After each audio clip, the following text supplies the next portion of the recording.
নমস্কার বন্ধুরা, ইএনকে চ্যানেলে পক্ষ থেকে তোমাদের সকলকে স্বাগত। আশা করছি যে যেখান থেকে আমার ভিডিওটা দেখছো তোমরা সকলে ভালো আছো, আমরাও সকলে ভালো আছি।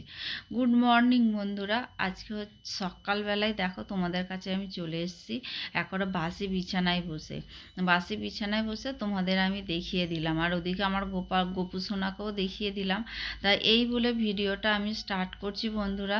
বড়দের প্রণাম আর ছোটদের ভালোবাসা নিয়ে আমি ভিডিওটা স্টার্ট করলাম। তা বন্ধুরা, ভিডিওটা স্কিপ না করে প্রথম থেকে তোমরা দেখলে আশা করছি তোমাদের ভালো লাগবে। ভালো লাগলে লাইক কমেন্ট আর প্রচুর প্রচুর বন্ধুদের কাছে শেয়ার করে দিও। তা দেখো বন্ধুরা, এই যে আমার মোটামুটি আমি যে কম্বল টম্বলগুলো গায়ে দিই সেইগুলো সব ওইখানে যেখানে রাখার সেখানে রেখে আসলাম।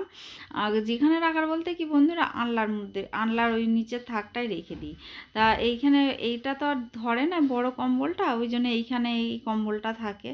আর ডোরা তো জানোই, ওটা পাতে পেতে পেতে শুয়ে পড়ে। আর এদিকে দেখছো ডোরার লোম কিভাবে দেখা যাচ্ছে। তা বন্ধুরা দেখো, আমি এদিকে চলে এসেছি ঝাঁট দিতে। বড় ঘরটা ঝাঁট দেওয়া হয়ে গেছে, ছোটো ঘরটা ঝাঁট দিতে চলে এসেছে। ঝাঁটাটা না এতটাই খারাপ হয়ে গেছে, অবস্থা খারাপ, যে ঝাঁটাটা দিয়ে ঠিকঠাকভাবে আমি ঝাঁট দিয়ে আমার ঠিক পোষাচ্ছে না। যাই হোক যাক, দেখো তোমাদের সঙ্গে কথা বলতে বলতে আমার ঘরটা ঝাঁট দেওয়া হয়ে গেল। তা বন্ধুরা, ডল নেই, তোমরা তো সকলেই জানো, কারণ শুক্রবারে ও দাদাই বাড়ি গেছে। দাদাই বাড়িতে একটা অনুষ্ঠান আছে, ওই জন্য ওখানে গেছে ওর মা। আরও আমাদেরও নিমন্ত্রণ ছিল, কিন্তু আমাদের ডোরা আছে, ডোরাকে ফেলে রেখে দেওয়া। তোমাদের দাদার শরীরও খুব একটা ভালো না, মানে ওকে কাজে যেতে হবে, ওই জন্য যায়। আর মানে ও তার মধ্যে কি বলো তো বন্ধুরা, ডোরা প্রচণ্ড ওর উপরে অত্যাচার করে। এত ও যখন ঘরে থাকে না, আর যখনই দোকান থেকে কাজ থেকে ঘরে আসে তখনই এত উৎপাত করে, মানে ধারণার বাইরে। ওতেই যেন ও অসুস্থ হয়ে যায়। আমি ওকে বলি যে তোমার জন্য ওরকম করে, ওর নিয়ে আমি কিছু ওকে বলা যায় না, বললেই রেগে যাবে, কারণ ডোরাকে ও এতটাই ভালোবাসে। তা দেখো বন্ধুরা, আমার ঘর ছোটো ঘরটা মোছা আমার হয়ে আসলো। তা বন্ধুরা, আমার যে ডল নেই বাড়িতে, ডল নেই দেখে না গোটা বাড়ি, আমাদের ঘর, উপর ঘর নিচের ঘর পুরো ফাঁকা খাকা করছে। আমার শাশুড়ি ওদিকে বলছে ভালো লাগছে না, তোমার দাদা বলছে যে ভালো লাগছে না। আমার মেজো দেওর ওখানে আর দোকানে থাকে, আমার মেজো দেওরও বলছে, বলে ধুর, ও এসে কথা বলে আমাদের সঙ্গে, হই হই করে ওরও কারোরই ভালো লাগছে না। আমার দেওরের সঙ্গে আমি কথা বলি না, কারণ আমার কিছু কিছু আসলে কথা তো থেকে যায় না। সেই সব কথাগুলো যখন মনে পড়ে না, তখন মাথার মধ্যে আপসেই মানে অন্য রকম একটা আসে। তা আমার দেওর কোনো দিন মিথ্যা কথা নয়, তো আমার দেওর কোনো দিন আমার সঙ্গে খারাপ ব্যবহার করেনি, আমার সঙ্গে সব সময় ভালো ব্যবহার করে এসছে। আমার ছেলেকে প্রচণ্ড পরিমাণে ভালোবাসতো। তা আমি বিয়ের 12 বছর আমি এক সংসারে আমি ছিলাম। বিয়ে হয়ে এসে থেকে 12 বছর পর আমার মেজো দেওরের বিয়ে হয়। মেজো দেওরের বিয়ে হয়েছে 12 বছর পর তারপরে আমি আলাদা হই। কারণ আমার এর আগের ব্লগেই আমি তোমাদের বলেছিলাম যে আমার শাশুড়ি মা বলে দিয়েছিল যে ঝগড়া অশান্তি করে আলাদা হওয়ার থেকে ভালোভাবে আলাদা হয়ে যাবে, আমাকে যেন না বলতে হয়। ওই জন্য আমরা সেই সসম্মানটা রেখে দিয়েও আমরা আলাদা হয়ে গেছি, কিন্তু তারপরেও আমার মানে অনেক কথা শুনতে হয়েছে।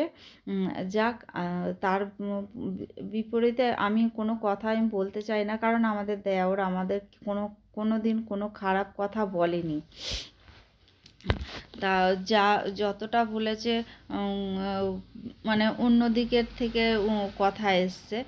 যাই হোক বন্ধুরা, সব কথা তো সব কিছু তো সব সময় তো সব জায়গা তো বলা যায় না, ওই জন্য আর বললাম না। কিন্তু কি বলো তো, কথা তো থেকে যায় না, কথাগুলো তো থেকে যায়, দিন কেটে যায় কিন্তু কথাগুলো রয়ে যায়। সেই কথাগুলো যখনই মনে পড়ে তখনই ভিতরটা খুবই কষ্ট লাগে।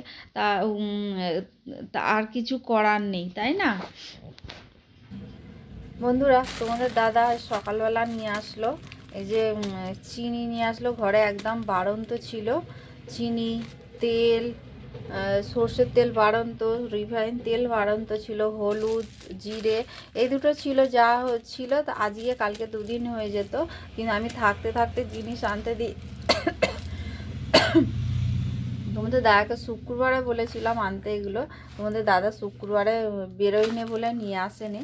তাই এই যে সকালবেলা নিয়ে আসলে একটা রিফাইন তেল, একটা সর্ষের তেল, আর হলুদ গুঁড়ো, জিরে গুঁড়ো, আর এখানে চিনি, এইগুলো নিয়ে আসলো। আর বন্ধুরা, আমার এখনও রান্না হয়নি, কিন্তু ডাল হয়ে গেছে। এই যে ডাল করলাম, টকের ডাল, আজকে মটর ডাল করেছি টমেটো দিয়ে। এখানে চাল ধুয়ে রেখে দিয়েছি, এইগুলো না কালকের ভাতের মধ্যে দিয়ে দেবো আলু সিদ্ধ দিয়ে। আজকে আলু সিদ্ধ আর ডাল হবে, আর বড়া ভাজা হবে। এই যে ফুলকপি কেটে রেখে দিয়েছি বন্ধুরা, এই যে এখানে ফুলকপির বড়া হবে, ফুলকপিটা ভাপিয়ে নেব। আর এইটা হচ্ছে ডোরার, আর এই আলুটাও দিয়ে দেবো ভাতের মধ্যে। আর এই যে এখানে লঙ্কা কেটে রেখে দিয়েছি, এই লঙ্কাগুলো ভাজবো, ভেজে আমি আলু ভাতের মধ্যে মাখবো। আর ধনে পাতাটা রেখেছি, ধনে পাতাটা হবে বড়ার মধ্যে দেবো। তাহলে চলো বন্ধুরা। আর এইখানে না রাত্রিবেলার জন্য ছোলার ডাল সিদ্ধ করলাম।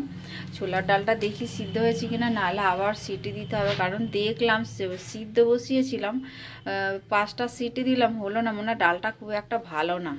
তাহলে চলো বন্ধুরা, পরে আবার আসছি।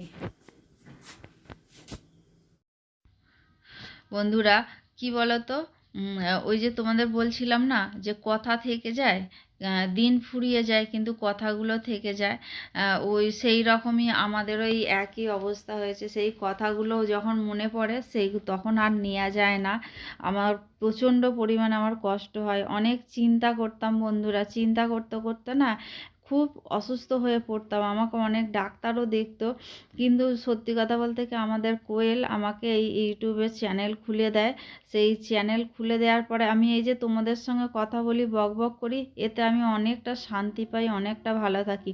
কিন্তু এর জন্যও না অনেকে অনেক কথা বলে, অনেকে অনেক হাসাহাসি করে, কিন্তু তার জন্য আমার কিচ্ছু যায় আসে না। কে হাসলো, কে কি বললো না বললো, আমার দেখার দরকার নেই, আমার আর কিছু জানারও দরকার নেই। আমি যে এই কাজটা করে আমি যে আনন্দে আছি, আমি যে খুশিতে আছি, আমার মতো আর। বন্ধুরা, তোমাদের দাদা দুপুরবেলা এই যে দেখো, এই কফি নিয়ে এসছে, তিনটে না 4টে কফি নিয়ে এসছে। একটা বাঁধাকপি নিয়েছে আর 3টে ফুলকপি নিয়েছে। ফুলকপিগুলো বন্ধুরা এই 10 টাকা করে, এই ফুলকপিগুলো 1, 2, 3, 30 টাকা নিয়েছে। এই যে 30 টাকার ফুলকপি 3টে, আর একটা বাঁধাকপি, এই কপিটা হচ্ছে 20 টাকা নিয়েছে বাঁধাকপিটা। এই শীতে আমি এই ফার্স্ট আমাদের বাঁধাকপি আসলো আমাদের বাড়িতে। কারণ কোয়েল না ফুলকপি বাঁধাকপি একদম খেতে চায় না, ও বলে গ্যাস হয়ে যায়, ওই জন্য ও খায় না। তাও দিনের বেলা জোর জবরদস্তি করলেও খেলেও রাত্রে একদমই খায় না ও। আর একটা নিয়ে এসছে লাউ, নিয়ে এসছে 3টে বেগুন। আমি বলেছিলাম ঘরে একদম বেগুন নেই, বেগুন নিয়ে আসবে, ওই জন্য নিয়ে এসছে। আর নিয়ে এসছে মটরশুঁটি। আর ঘরের সার্ফ শেষ হয়ে গেছে, ওই জন্য সার্ফ এনেছে একটা 1 কেজি প্যাকেটে। আর 1, 2, 3, 4, 5, 6টা বিম্বার সাবান নিয়ে এসছে। ঘরে সাবান, বাসন মাজার সাবানও শেষ হয়ে গেছে। সার্ফ দিয়ে কালকে মেজেছি, আজকে মেজেছি। আজকে সকালবেলা বলেছে, যে দুপুরবেলা নিয়ে এসছে। আর লাউটার কথা কি বললাম তোমাদের? যাই হোক, একটা লাউ নিয়ে এসছে। ডোরা লাউ খায়, ডোরার জন্য লাউ লাগে, ডলের জন্য লাগে, কিন্তু ডল এখন নেই। আমরা খাবো, ডোরা খাবে। তা বন্ধুরা, তাহলে চলো এবারে না, এখনো পর্যন্ত লাউয়ের ঘন্ট খাওয়া হয়নি শীতকালে।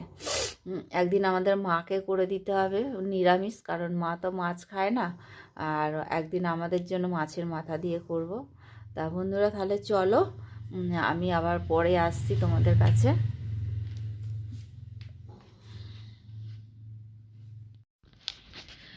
আসলে কি বলতো বন্ধুরা, আমার না দেয়ালে পিঠ ঠেকে গেছে। দেয়ালে পিঠ ঠেকে গেলে যা হয় আর কি।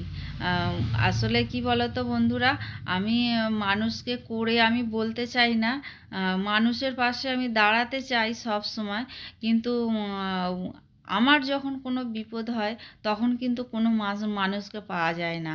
মানুষ মানুষ তো বলে তোমাকে ভালোবাসি, তোমাকে খুব ভালো লাগে, তোমাকে খুব আমার মানে কাছের, নিজের কাছের লোক মনে হয়। কিন্তু তুমি যখন বন্ধুরা অসময়ে পড়বে, তখন যদি তোমার পাশে এসে কোনো বন্ধু দাঁড়ায়, তখনই জানবে তোমার যে সে প্রকৃত বন্ধু। আর তোমার কাছে যদি না সে দাঁড়ায়, তুমি তখন বুঝতে পারবে সে তোমাকে কতটা সে ভালোবাসে, তোমাকে কতটা সে শ্রদ্ধা করে, তাই না? এইটা আমি সত্যি কথা বলতে কি বন্ধুরা হাড়ে হাড়ে টের পেয়ে গেছি। আমি বুঝতেও পেরে গেছি কে কতটা আমাকে ভালোবাসে, কে কতটা আমাকে মানে আপন ভাবে। ও এরকম না, সবাই বলে আপন ভাবি, তোমাকে খুব ভালোবাসি। কিন্তু বন্ধুরা যখন না তুমি বিপদে পড়বে তখন তুমি বুঝতে পারবে যে তোমার পাশে কে দাঁড়ায়, কে কে দাঁড়াবে। মানে তোমার পাশে তখন আর কেউ থাকবে না গো বন্ধুরা। ওই জন্য বলে একলাই চলো, একলা চলা খুবই ভালো। যদি না কেউ আসে একলা চলো রে, তাই না বন্ধুরা? আমার তো মতে তাই বলে। আমি ওই জন্য সত্যি কথা বন্ধুরা, আমি হাড়ে হাড়ে টের পেয়ে গেছি, দেয়ালে আমার পিঠ ঠেকে গেছে। আমি অনেক বন্ধু দেখেছি, আমি সব মানে সত্যি কথা বলতে কি আমি আর আমাদের বাড়ির কারোর সঙ্গে মিশি না। আমাদের একান্নবর্তী পরিবার। আমাদের এই পরিবারে আমি আমাদের ছেলের বউ, আমার শাশুড়ি, আমার ছোট জা, আমরা এই নিয়ে আমাদের এখন জগৎ। তা বন্ধুরা অনেক কথা বললাম, মনের দুঃখ কষ্ট আমি তোমাদের জানালাম। তা ভিডিওটা এখানেই শেষ করলাম। আর তোমাদের যদি ভালো লেগে থাকে তাহলে লাইক কমেন্ট আর প্রচুর প্রচুর বন্ধুদের কাছে শেয়ার করে দিও। তোমরা আমার সঙ্গে থেকো, পাশে থেকো, তোমরা ভালো থেকো, সুস্থ থেকো, সাবধানে থেকো। এই বলে আজকের ভিডিওটা রাখলাম। পরের দিনের আবার নতুন সকাল, নতুন দিনে আবার আর নতুন ব্লগ।